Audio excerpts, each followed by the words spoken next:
aí, pessoal, tudo bem? Bem-vindos ao módulo de Introdução à Teologia da EBT, a Escola Bibotalk de Teologia. Eu sou o professor Rodrigo Bibo de Aquino, tenho 34 anos, casado com a Alexandra, pai da Milena, e sou formado em Teologia. O meu bacharel foi na FLT, a Faculdade Luterana de Teologia. Depois eu fiz uma pós em Aconselhamento Cristão e Diaconia na Faculdade Refidim e terminei o meu mestrado na FABAPAR, a Faculdades Batista do Paraná. E a minha pesquisa no mestrado foi sobre dons espirituais, especificamente o dom de línguas, a glossolalia, num diálogo entre Paulo e a pneumatologia pentecostal do pentecostalismo de primeira onda, ou seja, da Assembleia de Deus, né, do Ministério Belém. E a gente vai compartilhar, vai ter módulos ainda. Enfim, gente, bem-vindos à EBT, essa Escola Bibotalk de Teologia. As pessoas pediam para nós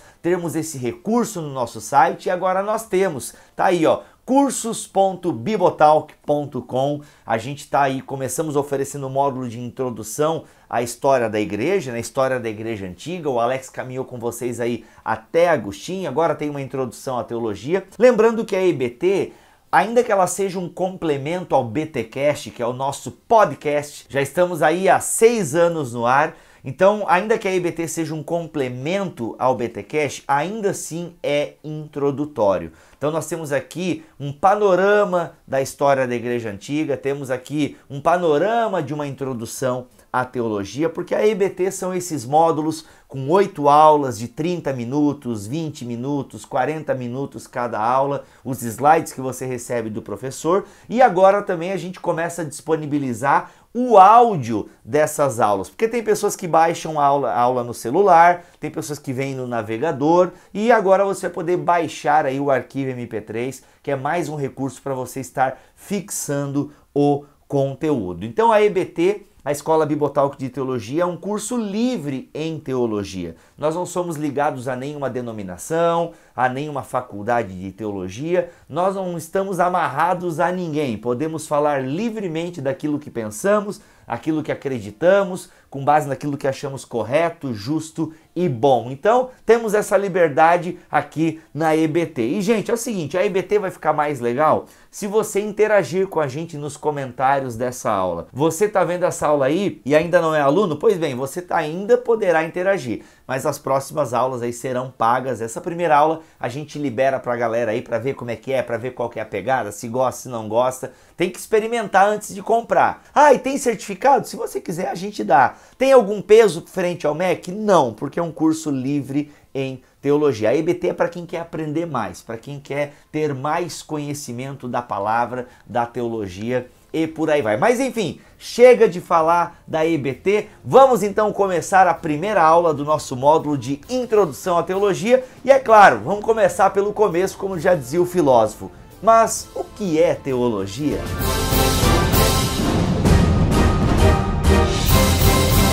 O termo teologia, para variar, vem dos gregos. Biologia, geologia, geografia deve vir também, né? Ou seja, esses termos aí que tudo tem essas origens no grego. Teologia também tem, e ela é a junção de duas palavras gregas. Theos, que significa Deus, e logos, que significa tratado. E a junção das duas dá teologia. Então, teologia, grosso modo, é o estudo ou tratado sobre Deus. Isso é uma definição bem básica de teologia. A gente vai procurar aprofundar um pouquinho mais essa definição ao longo dessa aula. Os primeiros a utilizarem o termo teologia foram os filósofos, começa lá com Platão, depois tem o Aristóteles, e é utilizado no sentido de fazer uma crítica ao discurso dos poetas, que eles falavam sobre deuses e tudo mais. O Aristóteles até vai usar o termo um pouquinho mais elaborado, falando já sobre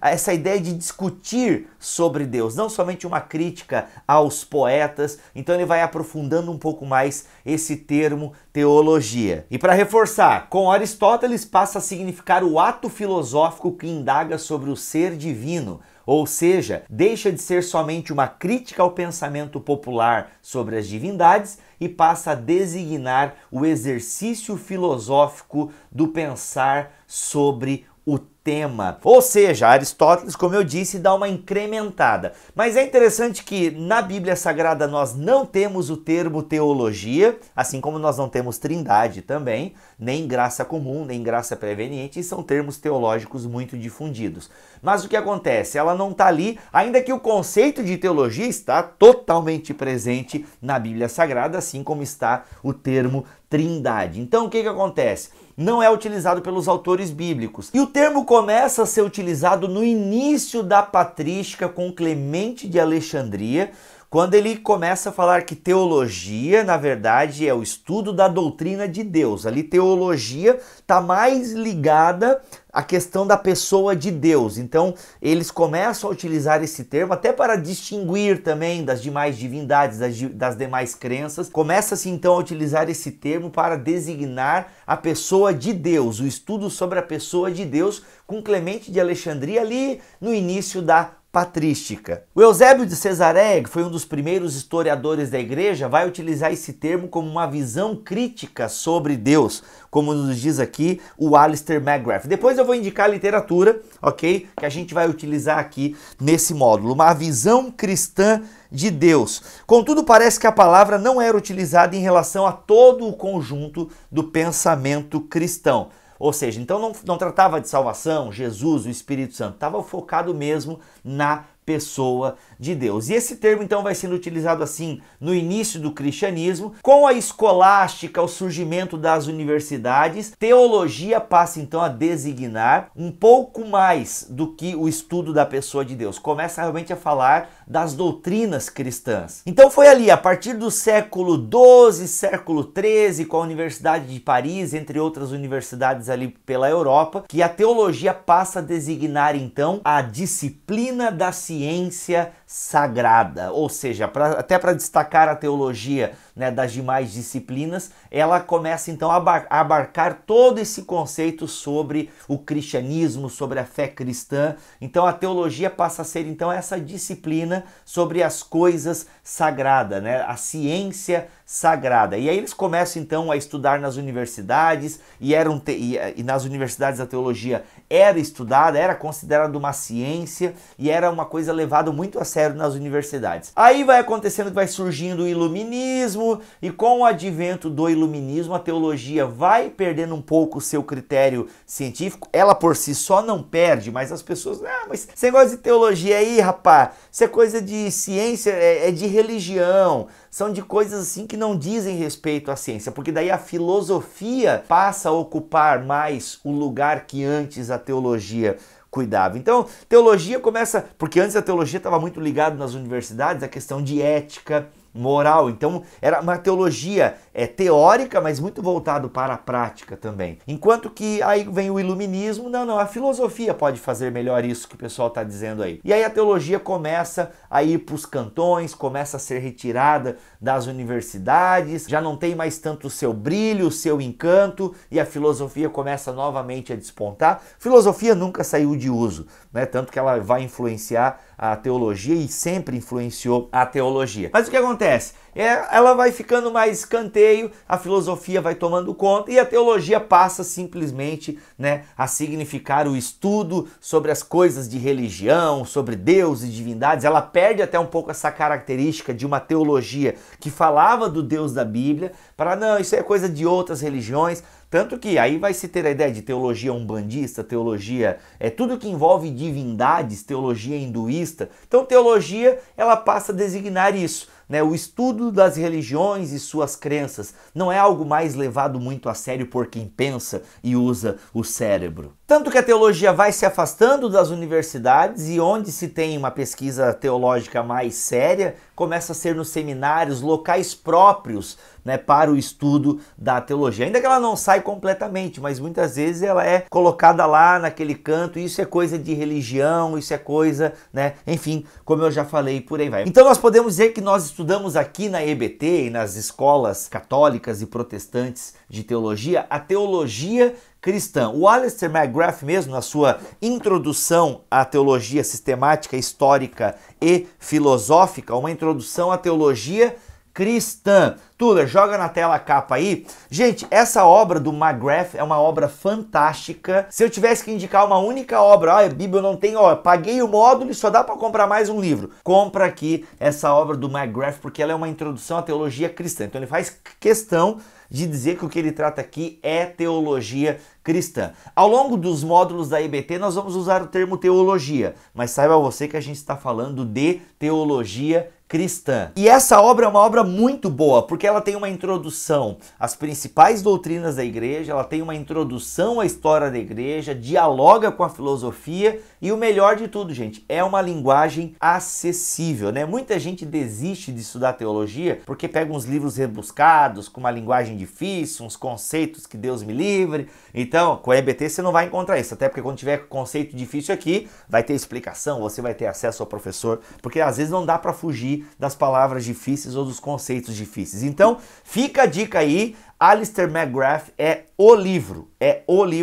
a introdução à teologia. Mas enfim, depois desse panorama sobre o uso do termo na história, a gente pode então arriscar uma definição de teologia bem básica e a gente vai depois mostrar outras aqui que são possíveis também. Teologia é então, grosso modo, o esforço do ser humano em entender a revelação de Deus através da sua palavra e do seu agir na história. Na segunda aula nós iremos falar sobre a possibilidade da teologia, que está justamente na revelação de Deus. Mas é importante a gente já pincelar isso aqui nessa primeira aula, por quê? Porque teologia é justamente esse esforço humano em tentar entender o que Deus fez, o que Deus está fazendo, entender a revelação de Deus. Então, teologia só é possível porque Deus se revelou. Então, nós podemos entender, de certa forma, Deus, porque Deus deu migalhas, deu pistas para encontrarmos um caminho rumo ao conhecimento da sua pessoa, de quem ele é, do que ele fez e tudo mais. Outros definem teologia como o discurso concernente a Deus, a ciência do sobrenatural. Uma definição mais elaborada, a ciência de Deus segundo ele se revelou em sua palavra. Eu estou lendo aqui no Alberto Fernando Roldan, Para que serve a teologia? Outro livrinho bem bacana de introdução à teologia.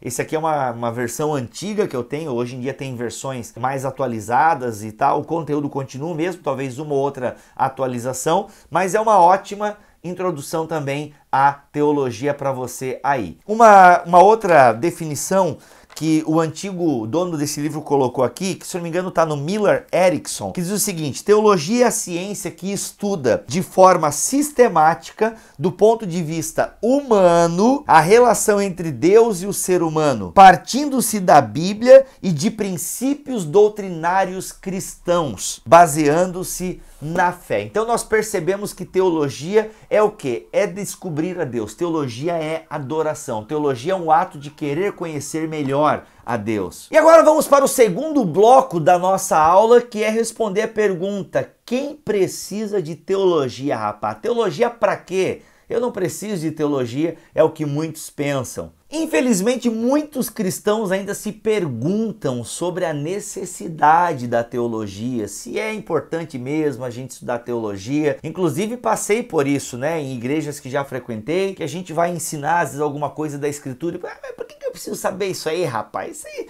eu não vou usar nada. É a mesma pergunta, gente, é mesmo, eu falei mesmo. É a mesma pergunta da galera de matemática, e eu sou dessa turma aí. Professor, para que eu quero aprender fórmula de Bhaskara? Eu só queria saber do Máscara, mas não da fórmula do Bhaskara. Eu queria saber de jogar bola, educação física e aula livre ainda, porque eu era tão vadio que eu nem gostava daquelas aulas que o professor ensinava, as regras do handebol, do futebol, beisebol, não tem aqui, né?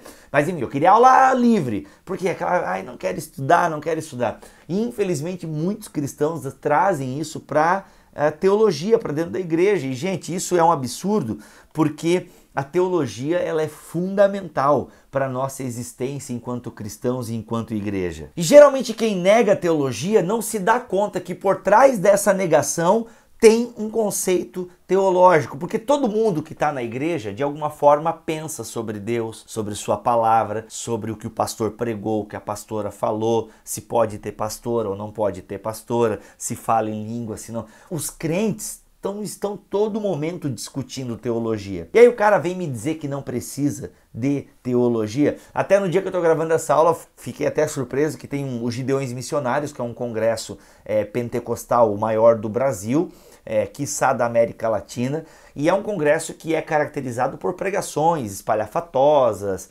cheias de coisas estranhas e tal. Inclusive, declarações de Marco Feliciano geralmente são tiradas de contexto de Gideões e tal, que é uma coisa que raramente tem alguém falando uma coisa boa. E agora tá circulando um vídeo na internet aí de um cara falando que tem que estudar teologia, e claro, do jeito Gideão, né, de ser lá dos pregadores dos Gideões, mas o cara falando um conteúdo bacana e tal, e eu achei legal o que o cara falou, porque é isso mesmo. As pessoas dizem que não precisam de teologia, mas não se dão conta que estão a todo momento fazendo teologia na igreja. Quando estão lendo a Bíblia, estão fazendo teologia. Então a pergunta é se somos bom ou mau teólogo. Essa é a pergunta, se a gente faz uma boa teologia ou se a gente faz uma má teologia. E nas palavras de James Sawyer, toda vez que pensamos em Deus, envolvemos-nos com teologia.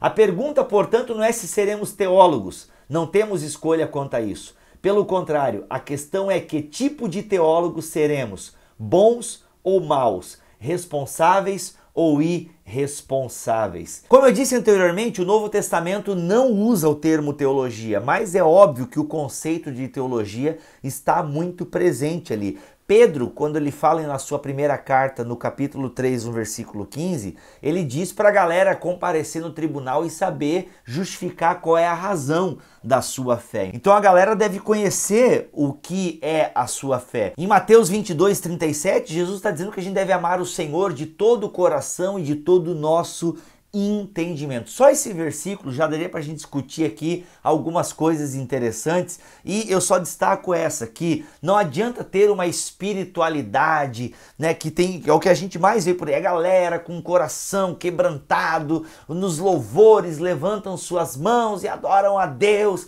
amam a Deus de todo o coração, mas esquecem que devem amar o Senhor também com todo o seu entendimento. Em Mateus 16, 13, Jesus pergunta para os seus discípulos: e vós, quem dizeis que eu sou? Para responder essa pergunta, com certeza há um certo nível de reflexão teológica acerca de quem Jesus é, de conhecimento. Pedro, depois na pregação em Pentecostes, prega a palavra, ele conhecia a palavra, andou com a palavra e conhecia a palavra. Pedro não prega qualquer coisa, ele prega conteúdo bíblico. E a gente vai ter uma aula sobre o que é doutrina, ortodoxia, heresia, e lá eu vou enfatizar muito essa questão, que há um cuidado do Novo Testamento em preservar um conteúdo teológico saudável. Então a gente não tem como fugir da teologia. O James Sawyer, que inclusive é uma outra introdução à teologia também fantástica, tá? Essa aqui também vai ser muito utilizada na nossa introdução. Fica a dica para você aí,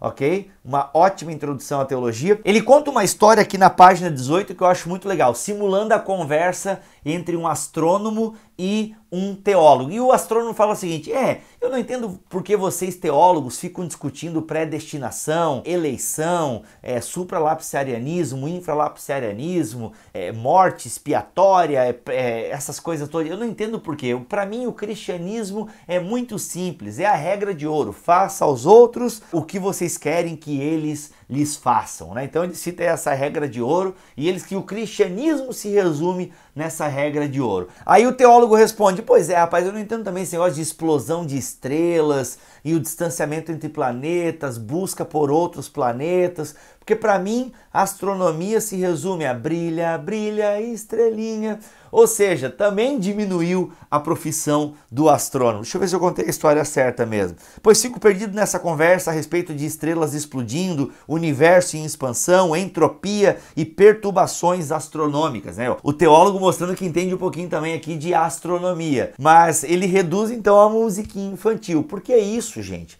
Né? E na internet isso acontece ainda hoje. Quando a gente está discutindo algum tema teológico na internet, sempre aparece aqueles assim: enquanto vocês estão aí discutindo se pode ou não pode, se deve ou não deve, e tem discussões nesse nível que realmente são bem horríveis, mas a galera vem assim: vocês estão aí discutindo essas coisas, mas devia estar falando do amor de Jesus, devia estar evangelizando. E até hoje na internet a gente tem isso. Volta e meia eu estou discutindo algumas questões ali que eu julgo ser importantes para o crescimento espiritual e teológico, mas sempre aparece alguém ali, vocês estão discutindo essas coisas, mas o que o pessoal precisa é do amor de Jesus. A gente precisa falar do amor de Jesus. E essa pessoa tá certo, o que as pessoas precisam é conhecer a Jesus. Mas o conhecer corretamente o Jesus das Escrituras demanda também uma boa compreensão teológica de quem Jesus é, do que Jesus fez na cruz. Entende o ponto? A gente vai ter uma aula onde nós vamos falar sobre o serviço, que serviço a teologia presta à igreja. E ela presta com certeza um serviço fantástico à missão. Por isso a teologia é tão importante para a vida da igreja, para a vida cristã. Gente, a própria Bíblia surgiu por causa da teologia. Sem teologia não existiria Bíblia. Esse é fato. Por quê? Porque a teologia surge justamente quando homens e mulheres começam a pensar sobre Deus e a sua revelação. Então, gente, a teologia, ela não é conversa para boi dormir. E isso é fato, gente. A teologia é importantíssima para a história da igreja, tanto que ela deu origem à Bíblia, quando homens e mulheres começaram a pensar sobre Deus, a sua revelação, elas começaram a escrever, começaram a entender essas ações de Deus. Então a própria Bíblia surge de reflexão teológica, né? Enquanto que a teologia dá origem à Bíblia, depois que a Bíblia é canonizada, toda a teologia deve voltar para a Bíblia. É assim, pelo menos, nós entendemos. E hoje em dia a gente fala de trindade, de união hipostática, não sabe o que é isso? Vai aprender quando a gente chegar em cristologia, mas as duas naturezas de Cristo. E a gente fala, não, Jesus é 100% homem, 100% Deus. Né? A gente não discute mais isso. Mas já pensou se a galera do passado pensasse assim? Que ficar discutindo essas coisas não tem nada a ver. Graças a Deus o pessoal do passado não pensava assim e discutiram teologia, discutiram essas coisas. Né? Então se a gente vai olhar, vocês viram aí no módulo do Alex, né, os principais concílios ecumênicos, eles discutiram essas coisas que para muitos, e naquela época também existia pobre, necessitado, existia outras questões que demandavam a atenção da igreja. Mas não, a galera também parava para pensar a sua fé. E graças a Deus, a gente tem aí um arcabouço, uma tradição fantástica que preservou a nossa fé, que foi culminar numa reforma protestante, numa reforma católica, numa contra-reforma, ou seja, graças a Deus por pessoas que pensaram a sua fé. E hoje nós temos a mesma tarefa, o mesmo desafio, precisamos continuar pensando teologia, olhando para o passado, olhando para o presente e, quem sabe, projetando um futuro melhor. Isso é responsabilidade nossa, fazer teologia de maneira responsável, de maneira piedosa, porque realmente é fato, gente. Qualquer pessoa pode ser teólogo, qualquer pessoa. Jô Soares diz que leu a Bíblia 3, 4, sei lá quantas vezes. A gente vai em muitas universidades e tem pessoas que manjam. Leandro Carnal entende de Bíblia mais do que muito crente aí que tá. Mas não são pessoas que praticam a fé cristã, ok? São pessoas que não acreditam da maneira que nós acreditamos. Então para nós é uma vergonha que acreditamos em Deus, no Todo-Poderoso, né? Então assim, a gente tem que juntar. Ser teólogo, qualquer um pode ser. Agora, ser um teólogo cristão, só aqueles que foram regenerados por Deus. E aí a gente tem que juntar isso. Piedade, devoção e estudo da palavra. Então a verdadeira teologia é aquela que caminha com uma espiritualidade saudável. O Sawyer diz o seguinte: embora seja verdade que a teologia sozinha é sem vida, a vida espiritual sem estrutura é, na melhor das hipóteses, ineficaz e inútil para os propósitos práticos. A resposta ao dilema é reunir a vida à estrutura que irá suportá-la. E a estrutura que suporta a vida é um conhecimento fundamentado na palavra. Uma espiritualidade sem teologia vira crendice, vira esoterismo. Assim como uma teologia sem espiritualidade vira ciência da religião. Ok, gente? Então assim, nessa primeira aula a gente lançou aí um pouco essas bases. Eu ainda precisava passar para vocês a questão da estrutura da teologia, mas eu farei isso na segunda aula, as divisões da teologia. Essa primeira aula foi mais para a gente sentir o clima, para você ver como é que é, e é claro, agora a gente vai começar a aprofundar mais esses temas, vai ser um pouco... a gente falou coisas aqui até da vida prática, da vida diária da igreja, porque como diz Van Hooser, Mentes teológicas pertencem a corpos eclesiásticos. Isso vai ficar muito claro quando nós estudarmos aí as funções da teologia, para que serve a teologia. Então, se você gostou dessa aula, gostou da dinâmica e quer caminhar um pouco mais, quer sair da arquibancada e quer ir para a pista, porque há duas maneiras de você ser cristão e teólogo, né? Na arquibancada, olhando as pessoas fazendo, ou lá embaixo na pista, correndo todos os riscos, arriscando, caindo, levantando, porque é isso, gente. Fazer teologia é conhecer melhor a Deus, conhecer melhor a sua palavra, conhecer melhor o ser humano que você é, que eu sou, porque se eu posso dar um testemunho, a teologia transformou muito a minha vida, né? Quando eu comecei a entender o que era a graça, imagina, eu vim de um contexto pentecostal, legalista, né, onde a salvação era perdida a todo momento. Quando eu descubro as doutrinas da graça, gente, aquilo foi um alívio para a minha espiritualidade. Quando eu comecei a conhecer a Deus. Então a teologia é fundamental, ela é fantástica. Eu sou encantado, sou apaixonado por teologia, sou um eterno estudante de teologia. Terminei o mestrado, grande coisa. Terminei o mestrado numa parte da Bíblia. Tem muitas outras coisas para aprender e que bom que você está caminhando com a gente aqui na EBT, que bom que você viu essa aula, vai começar a caminhar com a gente, os comentários estão aí, o nosso e-mail está aparecendo aí na tela, ebt@bibotalk.com, EBT, E de escola, B de Bibotalk, T de teologia, ebt@bibotalk.com, somente.com. Não tem o BR. Ok, gente? Até a próxima aula, até semana que vem, se Deus quiser e assim permitir. Na postagem dessa aula tem links indicando vídeos, indicando podcasts, as leituras, os livros que nós recomendamos aqui. Inclusive, se você quiser comprar, tem o link da Amazon. Lembrando que comprando na Amazon você nos ajuda e não paga mais por isso. Ok, gente? É isso então. Até a próxima aula, se Deus quiser e assim permitir. Fiquem todos com Deus.